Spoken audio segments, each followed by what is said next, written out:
বন্ধুরা 10-15 জন মিলেও আল্লাহর নবীকে মাটি থেকে ইঞ্চি পরিমাণ তুলতে পারে না। আল্লাহ আল্লাহর নবীকে কিভাবে হেফাজত করছে দেখছেন? ঠিক তেমনি ভাবে প্রত্যেক মাদক দ্রব্য থেকে রাসূল কারীম সাল্লাল্লাহু আলাইহি সাল্লাম সব সময় পরহেজ করতেন। শুধু তাই নয়, সাহাবায়ে কেরামদের মধ্যে কিছু সাহাবী এমন আছে যারা ছোটবেলা থেকে মাদক জাতীয় দ্রব্য থেকে দূরে থাকতেন। তার মধ্যে আবু বকর একজন, হযরতে ওমর একজন, ওনাদের মতো আরো কিছু সংখ্যক সাহাবী আছেন যারা ইসলাম গ্রহণ করার আগেও ছোটবেলা থেকে মাদক জাতীয় দ্রব্য কখনো গ্রহণ করেন নাই। সুবহানাল্লাহ বলেন। এখন ইসলামের আগমনের পরে সর্বপ্রথম মাদক নিয়ে যে আয়াত কোরআনে কারিমে নাযিল হয়েছে সেটা ছিল মক্কাতুল মুকাররমায়। বলেন কোথায়? মক্কায়।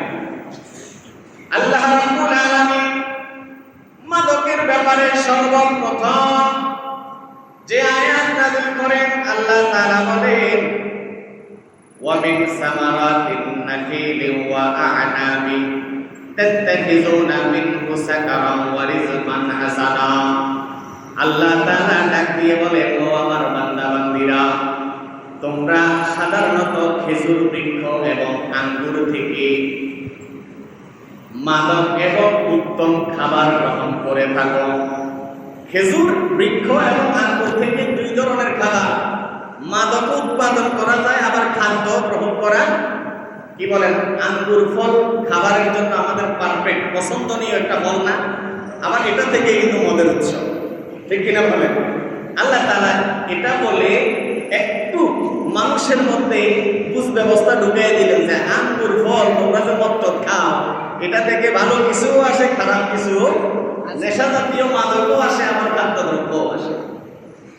এই আয়াত যখন নাযিল হয়েছে তখন মুসলমানরা মদ পান করে। মদ নিষিদ্ধ হয় নাই। আরবের মুসলমানদের সমাজে মদ তাদের নিত্য প্রয়োজনীয় আনুষঙ্গিক জিনিসগুলোর মধ্যে একটি।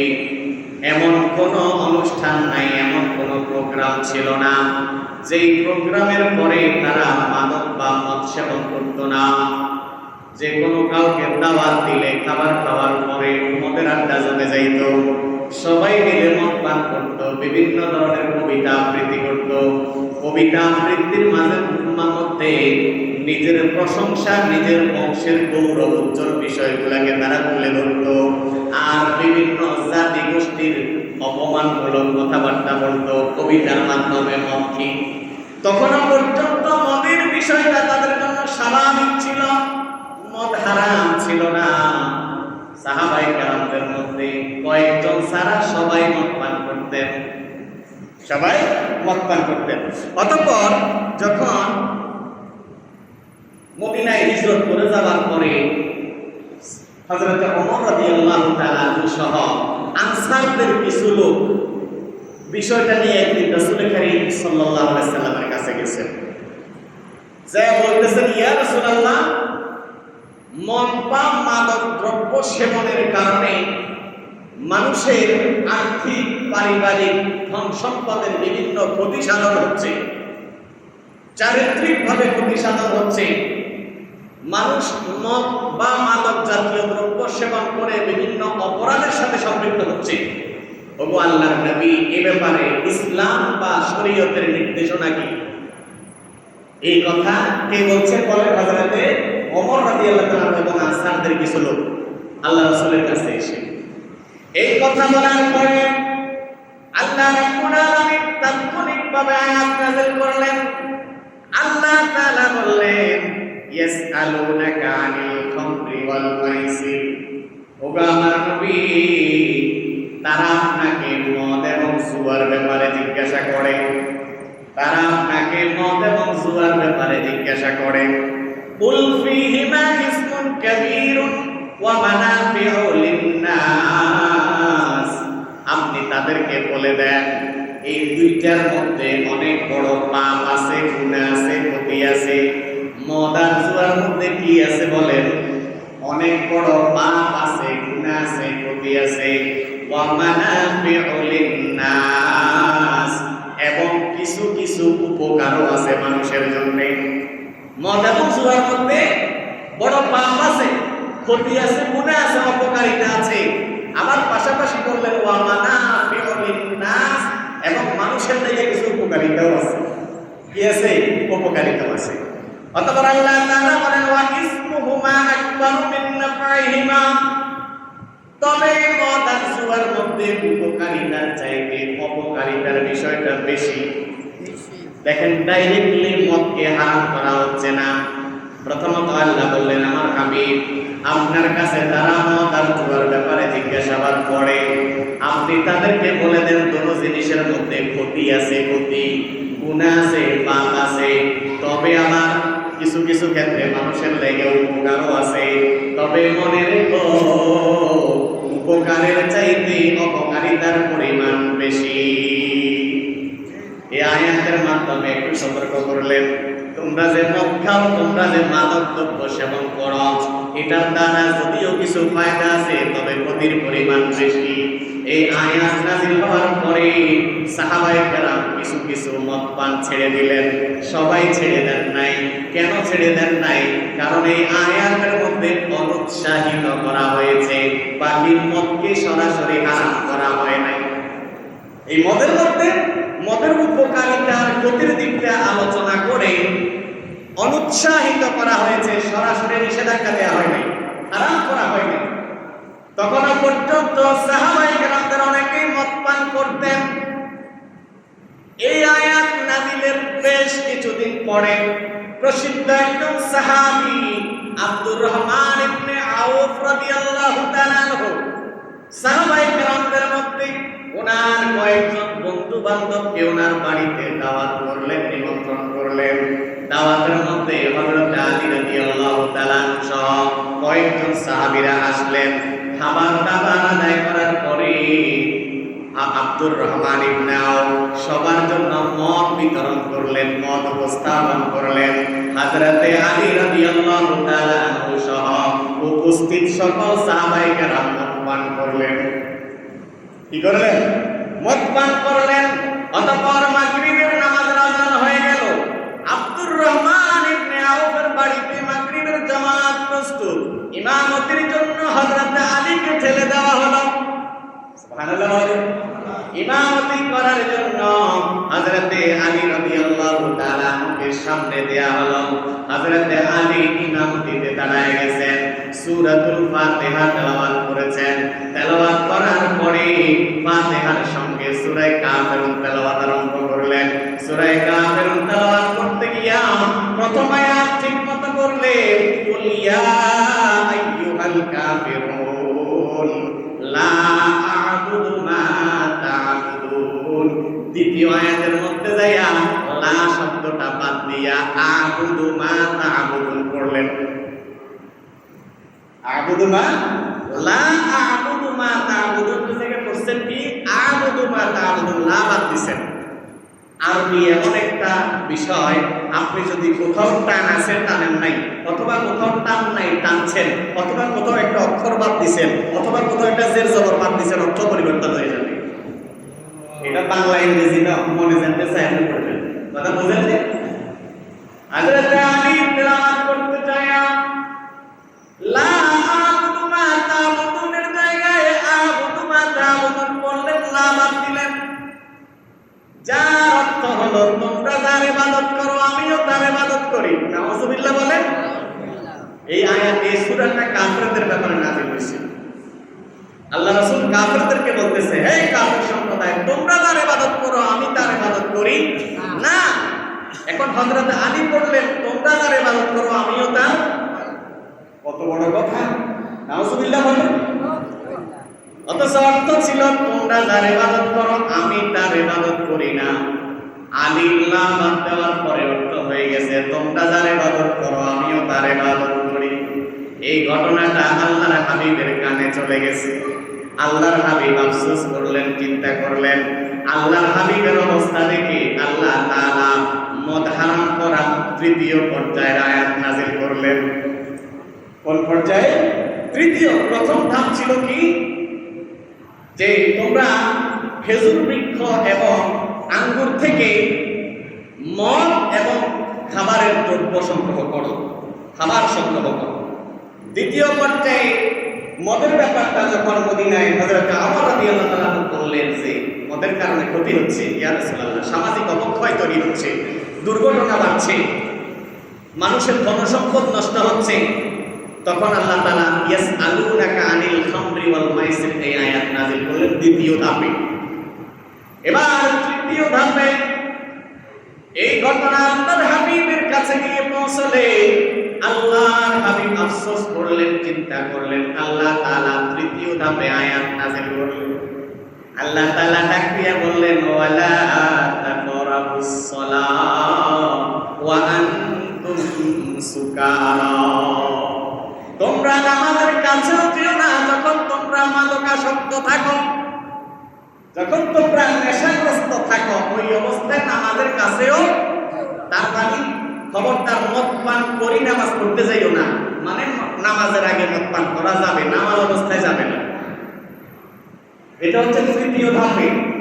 দেখেন সরাসরি নিষিদ্ধ হয় নাই, কিন্তু তৃতীয় ধাপে যাই আল্লাহ তাআলা বলছেন যে তোমরা নামাজের মদ পান করা অবস্থা বা নেশাগ্রস্ত অবস্থায় নামাজের কাছেও যেও না। তার মানে কি, নামাজ অবস্থায় নেশা করা হারাম, নামাজের বাইরে জায়েজ, খাওয়া যাবে। এই আয়াত নাযিল হওয়ার পরে অবশিষ্ট সাহাবাদের মধ্যে অনেকেই মদ ছেড়ে দিয়েছেন, মদ পান করেন না। কিন্তু কিছু কিছু সাহাবী এখনো মদ পান করেন। কেন?